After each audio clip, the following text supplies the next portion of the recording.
Good? Did you tell me good? All right, Rabbosai, good morning and a good Chodesh. Let's begin. Today's daf is daf Ayin, page 70. We are picking up on Samech Tes on the base 69b. Va'azdu l'tamayu 2, 4, 6, 8 lines up from the bottom.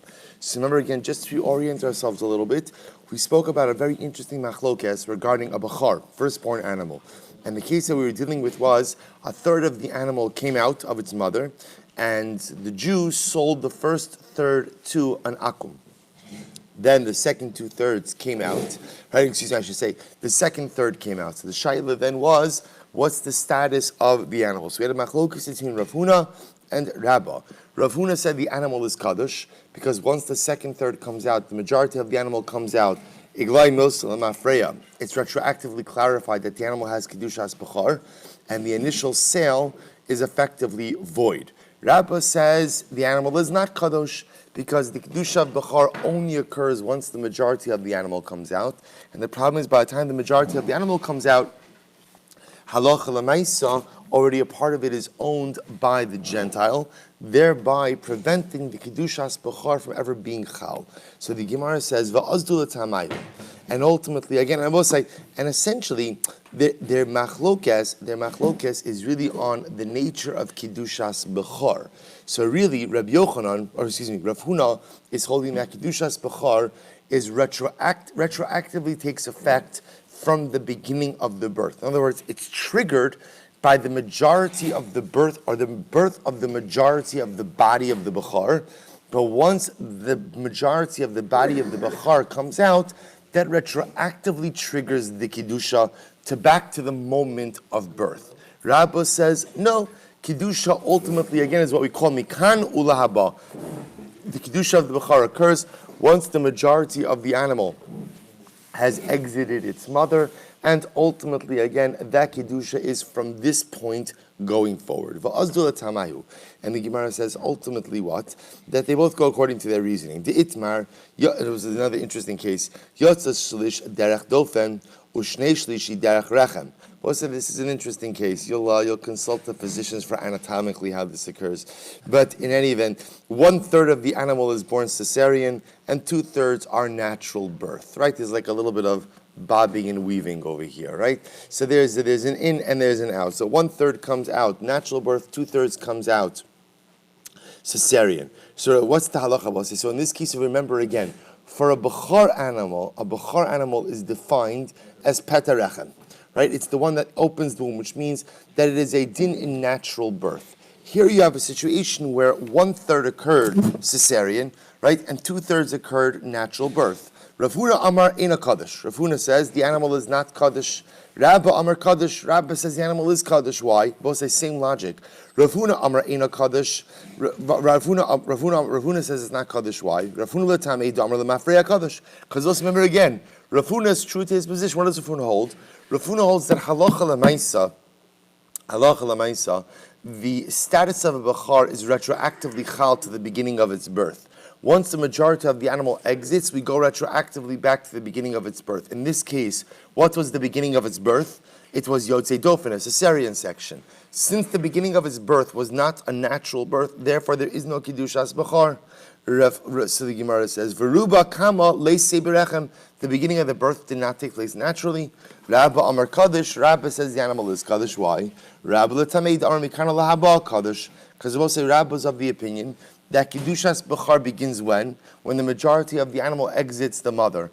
At the point that the majority is exiting the mother, it is exiting in a form of natural birth. The Ruba Derech Rechem Nafik, the majority of the animal came out in a natural way. So therefore, again, both say you see the same machlokes. So the Gemara says Utzricha, and we need to quote both forms of the machlokes. Why?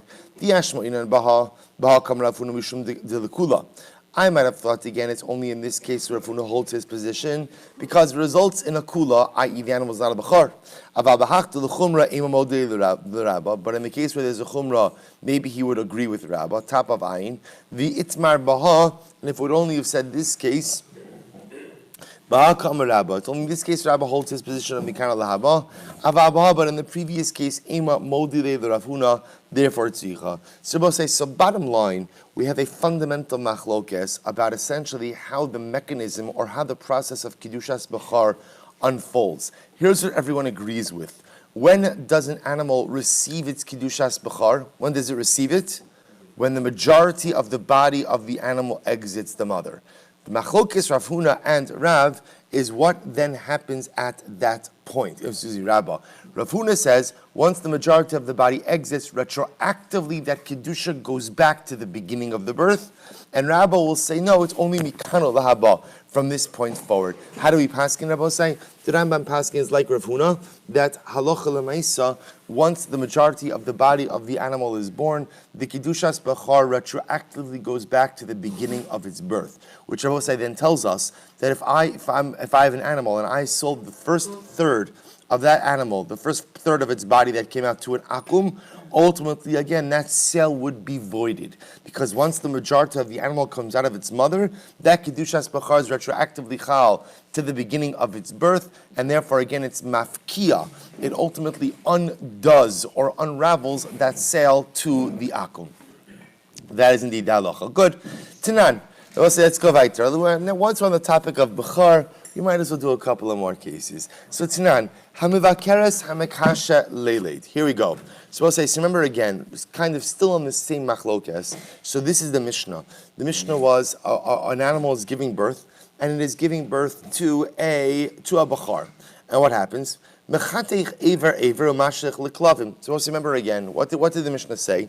Technically speaking, as the Bechar animal is coming out, you could cut off limb from limb of that animal, the animal coming out of its mother, and you could feed it to the dogs. Now, what does that mean? My love, mechate chumaniach, does that not mean that what I could do is I could cut off the limbs as they're coming off, put them in a pile, and then feed them to the dogs all at once? Now, understand, if that's true, the ramifications of that are as follows. Vi amrit lemafreyahu kaddish. Now, if we really paskin like Rav Huna, that what? That once the majority of the animal exits the body of the mother, then what happens, Rabbi Osai? The Kedushas Bechar is retroactively chal to the beginning of the birth. If that's the case, then I should not be able, then once the majority of the animal comes out of its mother, Rabbi Osai, what's the status of those limbs? Right, they have Kedushas Bechar. If that's the case, then what? Then haloch lamaisa, they cannot be fed to the dogs, but in fact, they need to be buried. You cover me, boile. To which the Gemara says, so lo, achama askin on what's the case?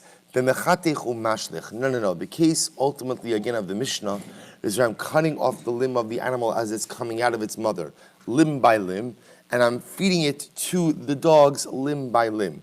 But I will say, but what would be the halacha if indeed you were to cut off the limbs and put them in a pile? What would be the halacha? I will say, you cover. Because you pass like Rav Huna, once the majority of the animal comes out of its mother, then what? The Kedushas Bechar is retroactively chal to the beginning of the birth. All of the limbs are vested with Bechar Kedusha, and you would have to bury them, not feed them to the dogs. If that's the case, says the Gemara, Adetan is seifa yatsaruba yikavar v'niftra mina bechora. If that's the case, then why does the Mishnah in the end choose to introduce a new case? Remember again, what did the Mishnah say? If the majority of the animal came out, right, let's say again, then you cut off that part of the animal, so it has to be buried. Furthermore, again, any subsequent animal that is born is pater from the Bechar. So why invent a new case? Lifnog v'lisnei b'didei. B'medjar mamurim. When is this true that you could feed the limbs of the animal to the dogs? B'mechatech u'mashlich. That's if you cut off the limbs and you throw them to the dogs immediately. U'mashlich ever. Aval mechatech u'maniach. But if halacha l'maisa, you're cutting off the limbs as they're coming out of the animal. And what happens? You're putting them in a pile. What's the halacha? Once the majority of the animal, or the majority of the limbs comes out, what's the halacha? You cover, right? You have to bury the animal. So we'll say, to which the Gemara says, you're right. This is actually what the Mishnah means to say. When is this true ultimately that you could feed the limbs to the dogs? When you cut off the limb and you immediately throw it to the dogs. But if you were to go ahead and cut off the limbs and put it in a pile, The halacha would be that it's as if what? It's as if nasa. I'm sorry. Right, but if you put the limbs in a pile, it's as if what? The majority of the body of the animal has come out. Kidushas Bechor is there, and you'd have to bury the limbs. So essentially, just another reinforcement of the fact that we paskin like Rav Huna, and therefore again, halacha l'maisa, Kidushas Bechor really only kicks in once the majority of the animal exits its mother.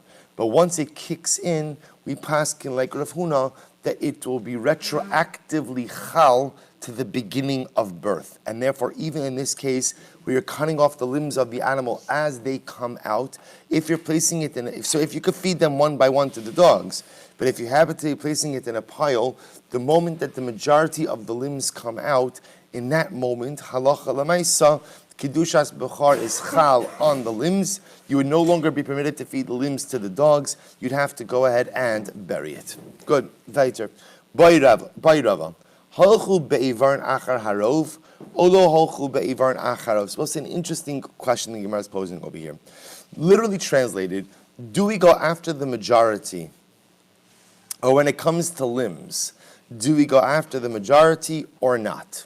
Okay, so which the Gemara says, what does that mean? Heichi dami. What exactly are you referring to over here? Ilema kegon sheyatza rov b'miut iver. So I'll say, so I'm talking about the following. It's actually fascinating. So say, remember again. So do you mean, let's say, the majority of the animal was born? Let's say a case, the majority of the animal was born. But I will say that majority is made up of the minority of one limb.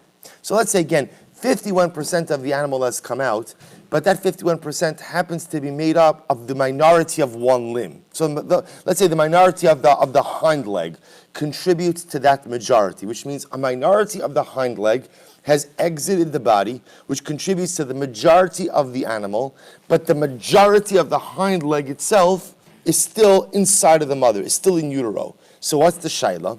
They come ibayile, hai miut debroi, basa rov de ever shadinale, o basa ruba de ubar shadinale. And I both say, what's the shaila? The shaila is, do we say that the minority of the limb which has exited the body, we'll call it the minority of that hind leg, has the minority of that hind leg, does that go after the majority of the uber which has exited the body, or what? Or the majority of its own limb which is still inside the body? To which the Gemara says, Pshita de lo shafkinon ruba de ubar va'azlinon basa rov aver. To which the Gemara says, no, that's not a kasha. That's not a kasha. It's obvious, Rabosai, that when there is a conflict or when there is a tension between the majority of the ubar and the majority of the aver, that of course we go after the majority of the ubar. So we'll say, so for example, in this case over here, where let's say again, the majority of the ubar has exited the mother. That majority happens to be made up of partially of the minority of, I'm using the hind leg as an example, of the minority of the hind leg. So there's no question about say that minority of the hind leg is not considered to be halachically part of the majority of the hind leg, which is still in utero, but it's clearly part of the majority of the ubar, which has exited the mother. So what's the shaila? That's obvious. Elo kegon sheyatza chetziav berov aver. Rather, I will say, here's the shaila. What happens if 50% of the animal has exited the mother? This is an interesting case. 50% of the ubar has exited the mother. And I will say, what's happened now? 50%. Now that 50% of us is actually quite interesting, is made up of the rove of the majority of one aver. So we'll say, just to illustrate this, 50% of the ubar has left the mother. Now remember again, 50% by itself doesn't help us. What do we need? 51%, right? We ultimately need a majority of the animal having left the mother. Now, interestingly enough, what happens if that half of the animal is comprised of the majority of one aver? So, for example, I both say 50% of the animal is left, and included in that 50% is the majority of the hind leg, which means what? The minority of the hind leg is where? Is still in utero. So what's the shaila? Watch this. The kami baile. Hahu miut digavoy mahu lemishtiye basar rov aver. And I will say, what's our shaila? It's a fascinating shaila. Can we say that the minority of the hind leg, which is in utero, follows what? Follows what? The majority of its limb, which is outside of the mother. So what's the ramification of saying that? Makes it a rove. We'll say, so again, you hear this, it's such a fascinating shaila. Right? So we'll say, so ultimately, do we say that the minority of the hind leg, which is left in utero, can follow the majority of the hind leg, which has already exited the body, right, exited the mother, thereby completing the rove of the animal having left its mother? Incredible. To which the Gemara says, well, let's analyze this. Tashma. Yatsa rubo hareze yikaver. So what did the Mishnah say? The Mishnah said that if the majority of the animal is by bechor, the majority of the animal left its mother, right? The majority of the animal exited, so ultimately again it's buried because it has kedushas bechor. My rubo. But say, what does it mean when we say majority? Ilema rubo mamish. If you want to say that it literally means the majority of the animal, ad hashta lo ashmoinan deruba kakulo. We'll say that's obvious. In other words, it can't. The Mishnah can't just be telling me that if the majority of the animal exits its mother, that suddenly again it has kedushas bechara. But we know that the concept of rubo kekulo, the concept of the majority having the status of the whole, is a shas concept. We've seen that many times. I don't need a Mishnah to teach me that. Elalav kigon, or I should say, I have plenty of Mishnayos which already teach me that. So rather, what is the Mishnah going to teach me? Elalav kigon sheyatza chetziav berov eiver. Rather, it must be saying that what? Mishnah, maybe perhaps Mishnah is talking about our case, which is 50% of the ubar has already exited the mother. That 50% is made up of part of that 50% is the majority of one aver. And what is the Mishnah teaching me?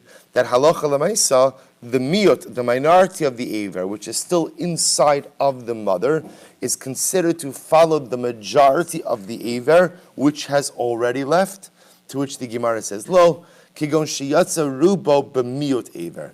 No, actually what it's talking about to both say is a different case. The majority of the animal, the majority of the ubar, because we're getting interchangeable words, the majority of the ubar has exited the mother, but the majority of the ubar is made up of a miut of an aver. So for example, that majority, that 51% of the ubar abosai is what? Is made up of a minority of the hind leg. And what's the chiddush over here? The kamash malon, the lo shafkinon ruba de ubar de behema va'azlinon basar aver. And the Mishnah is coming teaching that that we do not forsake, right, the rove of the ubar in favor of the rove of the aver. So both say an incredible. I don't know if it's a chiddush, but it's an incredible halacha. So therefore, I will say it turns out that the statement of the Mishnah is actually teaching us something dramatically different than we already thought. Yes, the Mishnah is teaching me that if halacha l'maisa, the rove of the bechar exits the mother, it has kedushas bechar, and therefore if you end up cutting off that majority of the animal that has exited its mother, halacha l'maisa has to be buried as kedushas bechar. But what's the novelty here? The novelty is that is a case of rove that is comprised of the miut of an aver. The rove of the ubar that is comprised of the miut of an aver. And what's the chiddush? The chiddush is that even though the 51% is comprised of the miut or the minority, I'm using the hind leg of it as an example, of the hind leg, and there's a tension now, does that minority of the hind leg, which has come out of the mother, does it follow the ubar? Or does it follow the rest of its aver that is inside the mother? And the chiddush is, it follows the ubar, not the majority of its aver that's inside the mother, thereby completing the rove of the animal. Beautiful. Bye, Rava. Right, we'll say another couple of very interesting cases here. Karcho b'siv. So we'll say, what we've established already over here is that halacha l'maisa, in order for an animal to have kedushas bechar, so ultimately it has to be a pet rechem. So we've established already that it means it has to go ahead and be a natural birth. That's why the cases of Yotzei Dofen that we saw on Amud Beis do not create Kedushas Bechar. In addition to being a natural birth, I will say, we assume that also means that the animal must come out normally of the birth canal, which we're assuming also means contact with what we call Kosle Beis Harechem, the walls of the birth canal.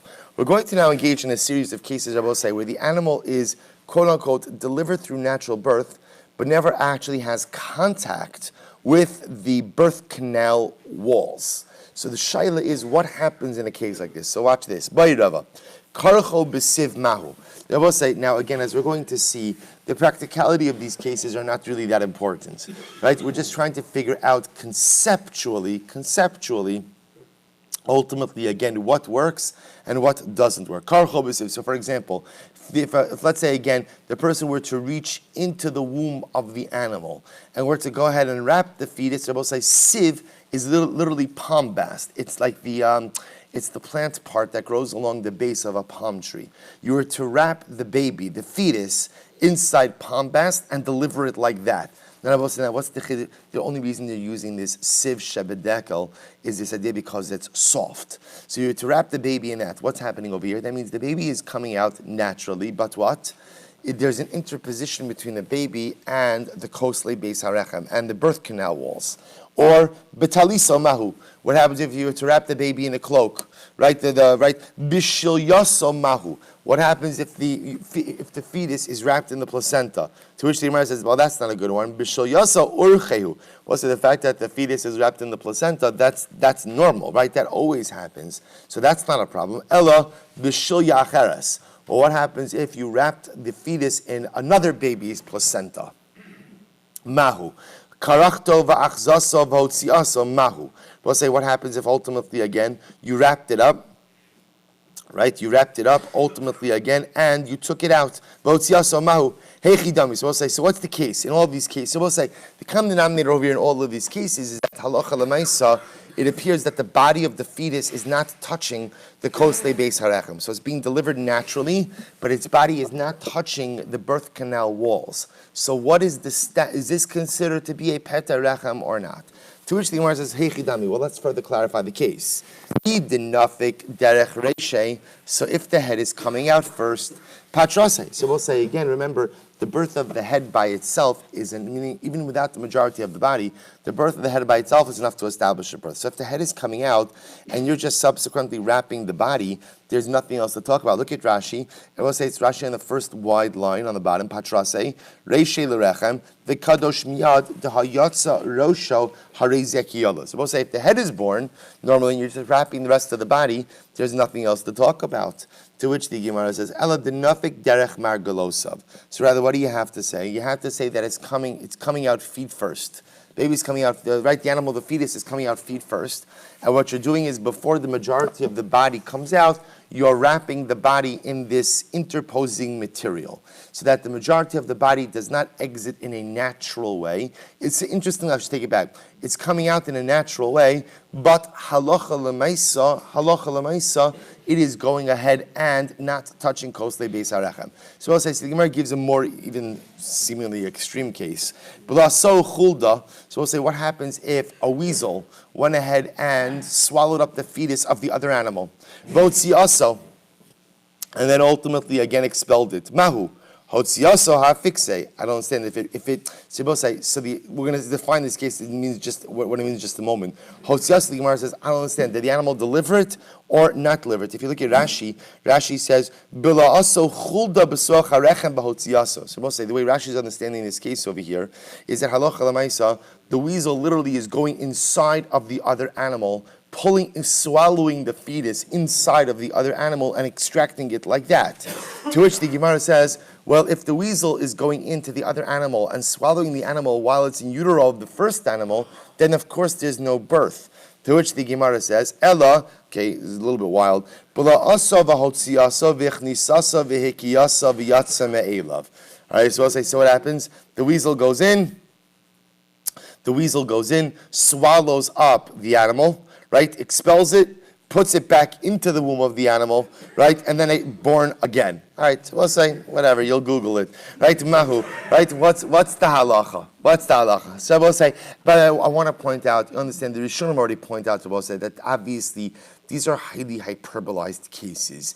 The Gemara is just trying to figure out the basic yisod. We'll say, and you'll see something very interesting in just a moment. Well, mahu, what's the halacha in this case? So for another case, we'll say, this is actually fascinating. Hidbik shnei rechamim v'yatza mizeh v'nichnas lazeh. What happens if there are two animals with attached wombs? Attached wombs. And what happens? And I will say, the animal went from one womb to another womb. So two animals with attached wombs, and the fetus went from womb A to Rechem B, to womb B.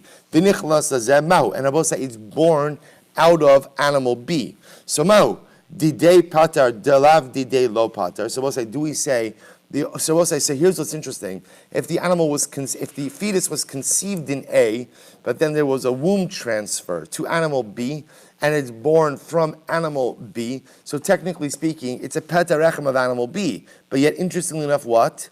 It's not the seed of animal B. So do we say that the only time you're a peta rechem is when? Is ultimately when you are a peta rechem, ultimately of the animal in which you were conceived. But if you were the animal, but if you were not conceived in that animal, then you're not a peta rechem, or not. O dilma, delav didei nami patar, to which the Gemara says about all of these cases, teku. Teku. All right, so we'll say, so again, it would, now I will tell you, we'll say that halacha l'maisa, the Rambam does paskin in the earlier cases, which are a little bit more straightforward. The cases ultimately, again, where you're reaching into the animal, wrapping the animal in palm bast or in a talis. So the halacha, we'll say, in l'maisa cases, is that halacha l'maisa, that animal does not have kedushas bechar. If the animal is born with something interposing between it and the walls of the birth canal, that could actually prevent Kedushas Bechar from devolving upon the animal. The more complicated or convoluted cases, the Rambam does not seem to go ahead and rule on those. Okay, weiter. Niftichu kosle beis rechem. This is actually an interesting case. What happens if the animal experienced some type of injury to the point that the birth canal is opened up? Now what that means for our purposes is as follows. What that means for our purposes is the animal is being born through the birth canal, but no contact with the walls of the birth canal. So essentially the birth canal of the animal got overly stretched out for whatever occurred. So the animal is being born in a normative, natural way, but it's having no contact with the walls of the birth canal. So what's the halacha mahu? So do we say it's the airspace of the birth canal that's makdish, and that is occurring over here? Or do we say no? It's actually contact with the walls of the birth canal that create kedusha, and in this case there's no contact. So Ravashi negru kosle beis harechim. And now what this case literally sounds like is, what happens if the walls of the beis harechim, the walls of the birth canal, were dislodged? Right? What's the halacha? Nekru, dislodged. Halesnu. Both say if at the end of the day they were dislodged, they're not there. If they're not there, there's nothing to talk about. Ella ne'ekru v'talu b'tzavare. Both say an interesting case over here. What happens if the mother suffered some type of traumatic injury where the walls of the birth canal are dislodged, but actually where do they become dislodged around? The fetus's neck. So I'll say, so the walls are there around the fetus's neck, but they're no longer part, they become detached from the mother's body. So what's the halacha? Mai, bimkomon mekachi shalom bimkomon lo mekachi. Do we say the walls of the Beis Harechem are mekadesh, sanctify when they're intact, but if they're not intact, they're not mekadesh? O dilma shalom bimkomon nam mekadesh. Or do we say maybe even if they're not intact, they still have the ability ultimately to sanctify? So Ba'amini Rabbi Yirmiyah Rabbi Zeira, nigmamu kosle Beis Harechem. We'll say, what happens if nigmamu? Rashi says, nitalme oviak salmi bifnim saviv saviv. So I'll say, nigmamu literally means if the walls of the kosle beis harechem were peeled away. The outer layer was peeled away. So what's the halacha? To which the Gemara says, Amalei, kanagat bebaya di ibayalan. You're asking the very question we've been dealing with. Dibaya Rabbi Zeir Amalei, Bemini Rabbi Zeir Merabasi, omad meruba ala parotz. This is another interesting case. What happens in the following situation? The mother has the birth canal, but the birth canal has sections which are intact and sections which have dissolved. So there's amud, which is opening, parutz, amud, which is solid birth canal wall, versus parutz, which is open area. So we'll say if the intact part of the walls is greater than the dissolved part of the walls, the yatza derech parutz, and it goes out, but it doesn't come out by way of the normative wall. Instead, it goes out by one of the openings. Or parutz maruba al ha'amud. Or I will say, for that matter, again, there's more of the birth canal missing than intact.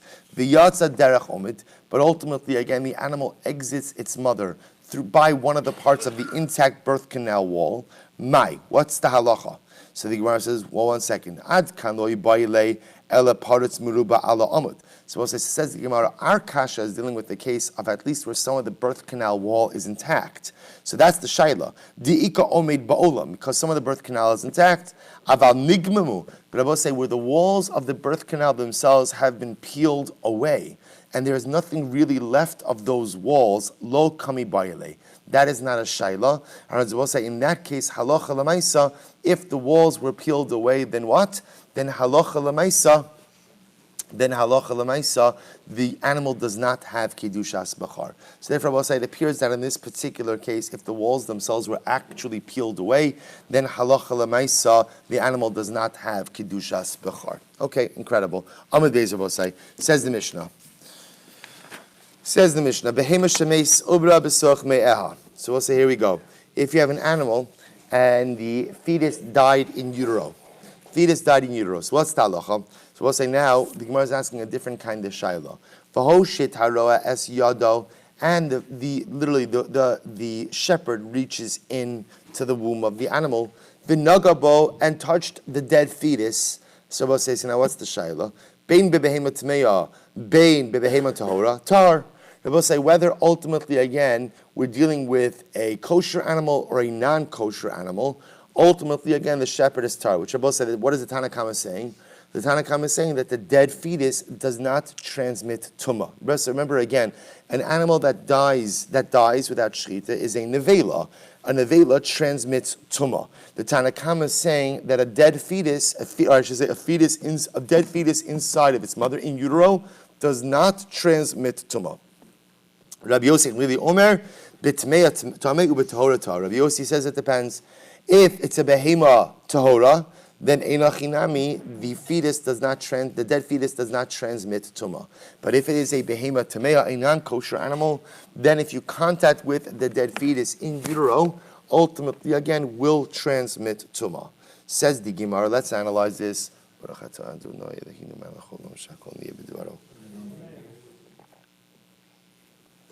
So we'll say fundamental machlokas.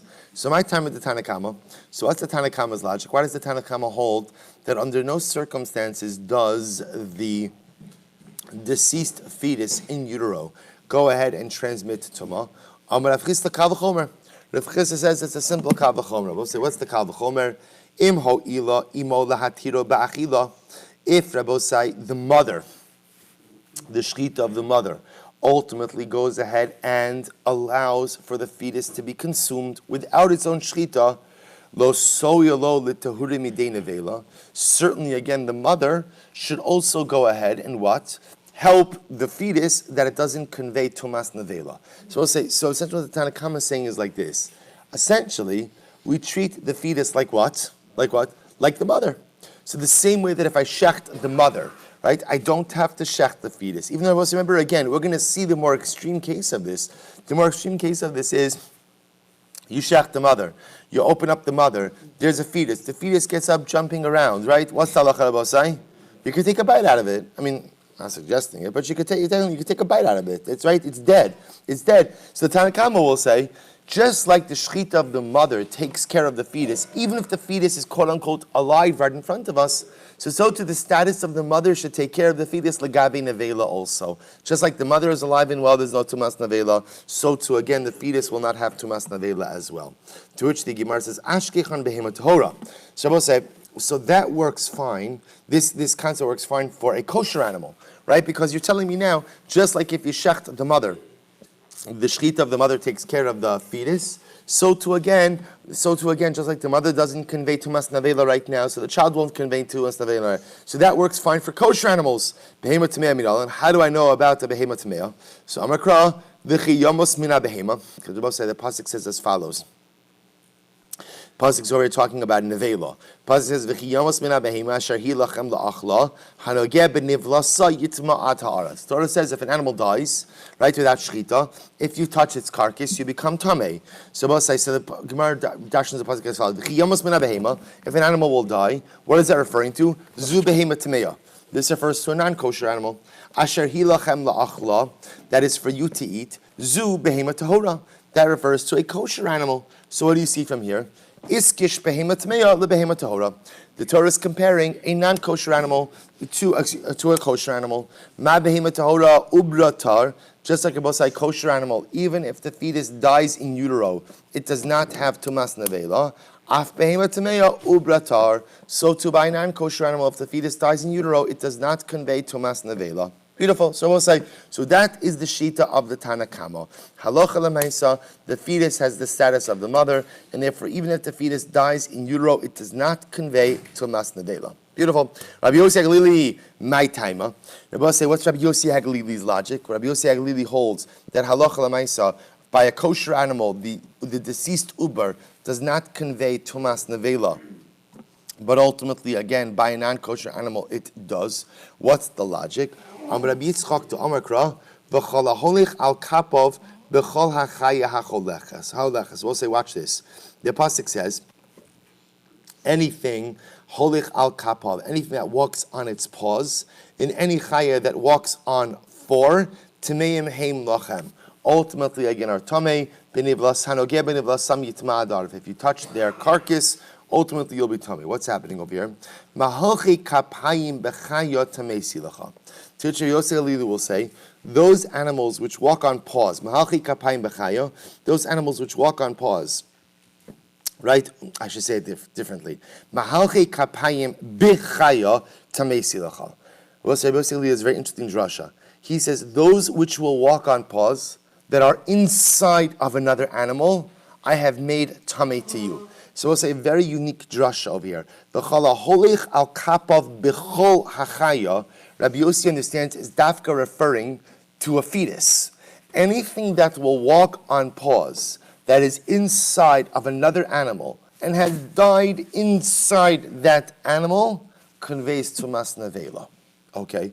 Elame'ata kalut b'mai para litma. So if that's the case again, now we'll say, now kapayim ultimately again is also a lashon. When we say paws comes to exclude what?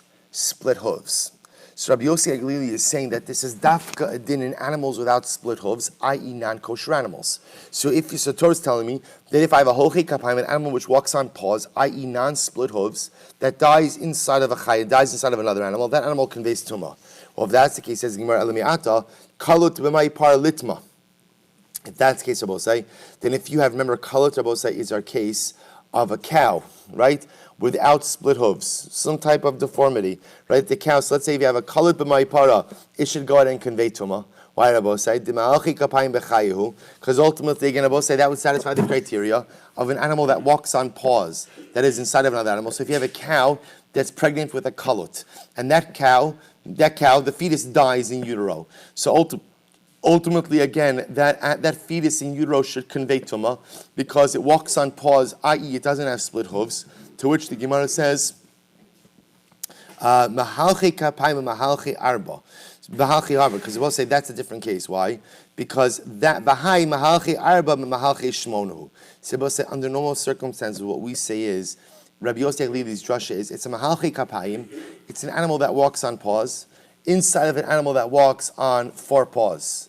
Masha'enkeim, this is a case of an animal with four paws that is inside of an animal that walks with 8 paws. So what does it mean 8 paws? Because the hooves are split. Para b'mai gamal lo titama. So if that's the case again, I will say, if you have a camel that is pregnant with a cow, and I will say, now what does it mean a camel is pregnant with a cow? What it means, I will say, is that the camel is carrying something which looks like a cow, i.e., it has split hooves, right? It's carrying some type of fetus that has split hooves. If that's the case again, Rabbi Yossi Haglili's model also should not convey tumah. Why? The mahalchi shmona, the mahalchi arbahu. Because ultimately, again, I will say, you have an animal which walks on 8, i.e., a split-hooved fetus, inside an animal that walks on 4. Because remember, Rabbi Yossi Haglili's model, so tumah is conveyed how? When you have an animal that walks on paws inside of an animal that walks on 4.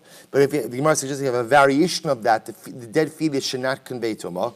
To which the Gemara says, I'm sorry, D'mahalchi shmona b'mahalchi arbahu, D'mahalchi arbahu, holech v'chol holech, l'rabos para b'mai gamal. So ultimately, you're going to say the lashon of v'chol holech comes to include even this case of a para b'mai gamal, that ultimately, again, that fetus, if it dies, will convey tumah as well.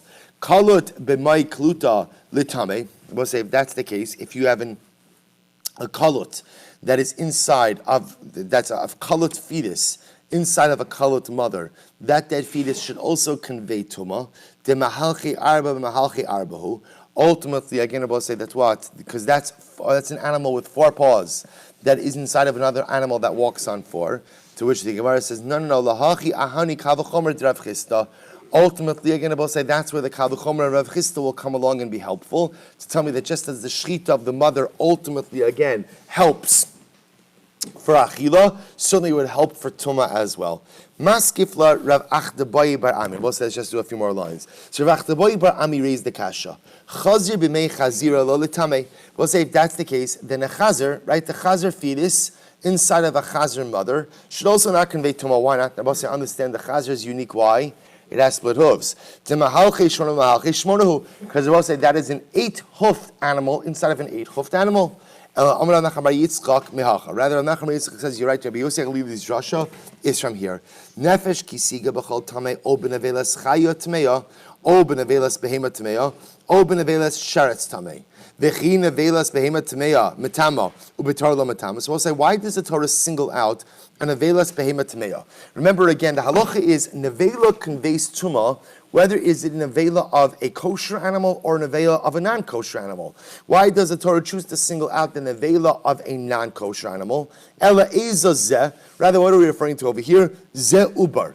Rabbi say this is referring to a fetus in utero, and the Torah is telling me that a deceased fetus in utero can convey tumah. Shebet meya tameh. If the fetus is of a tameh animal, a non-kosher animal, then it conveys tumah. Ubitahoratar. But ultimately, again, if it's the fetus of a kosher animal, it does not convey tumah. This is Rabbi Yosef Lili's pshat, or his shita. Omeachad in Afkalei midrav Nachman bar Yitzchak. So we'll say now that we learn this out from the Shosha of Nachman bar Yitzchak. Rabbi Yitzchak Lamali. Why do I need Rabbi Yitzchak's previous drasha? To which the Gemara says, "Ilav Rabbi Yitzchak hava amina chula lechid Rabbi Yudas." Because also without Rabbi Yitzchak's drasha, I would have thought that the entire drasha is necessary, like Rebbe Kamash Malon. No. So the Gemara says, "Weiter Tanya, Am Rabbi Yonasan, Namti lo leben azai, lamadnu nevelas behema tahora shemetame." So we'll say we've learned that what? That the nevela of a behema tahora conveys tumah.